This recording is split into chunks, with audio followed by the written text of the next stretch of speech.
दिल्ली सरकार ने दिल्ली के मज़दूरों की तनख्वाह कहने के लिए बढ़ा दी है। असल में दिल्ली सरकार कह रही है कि लॉकडाउन और कोरोना के अंदर जिस तरह के हालात ख़राब चल रहे थे, ऐसे में अब दिल्ली के मज़दूरों की तनख्वाह बढ़ा दी गई है।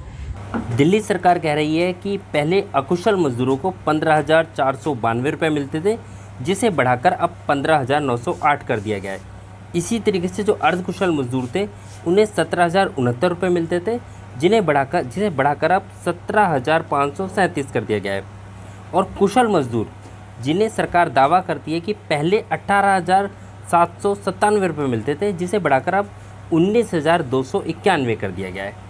लेकिन असलियत ये है कि ये मजदूरी पहले भी लागू नहीं होती थी, यानी जो पुराने दर थे वो भी नहीं मिलते थे। तो ये जो कागजी बढ़ोतरी हुई है, इसको समझने की ज़रूरत है कि दिल्ली सरकार एक हवाई घोषणा की गई है कि दिल्ली के अंदर मज़दूरों की मजदूरी बढ़ गई है। हम यहाँ दिल्ली सचिवालय आए हुए हैं और केजरीवाल को हम लोग दिल्ली के मज़दूरों की अलग अलग मांगों को लेकर अपना ज्ञापन देने आए हैं। लेकिन ये साफ़ है कि ये मजदूरी और ये बढ़ोतरी सिर्फ हवाई है, सिर्फ कागजी है। इससे पहले भी कई बार बातें होती रही है कि ये मज़दूरी बढ़ा दी गई है। समझने की ज़रूरत है कि जब अगर ये मज़दूरी जो बढ़ा दी गई है, जो पहली मज़दूरी है वही नहीं लागू होती है। दिल्ली के अंदर जितने भी फैक्ट्री इलाके हैं, बड़ी बड़ी मार्केट हैं, हम देख लें, चाहे वो गांधीनगर मार्केट हो, चांदनी चौक मार्केट हो, या फिर शाबा डेयरी, या फिर बवाना, या फिर मेट्रो विहार, अलग अलग जो फैक्ट्री इलाके हैं, या झिलमिल, या फिर करावल नगर, या अलग अलग पूरी दिल्ली के मायापुरी, या कोई भी दिल्ली का फैक्ट्री इलाका है, हम पता कर लें, वो न्यूनतम मजदूरी लागू नहीं होती है। उनको वहाँ पर मुश्किल से 6,000 से 8,000 10,000 तक ही मिलता है। तो ऐसे में ये सिर्फ एक हवाई घोषणा है।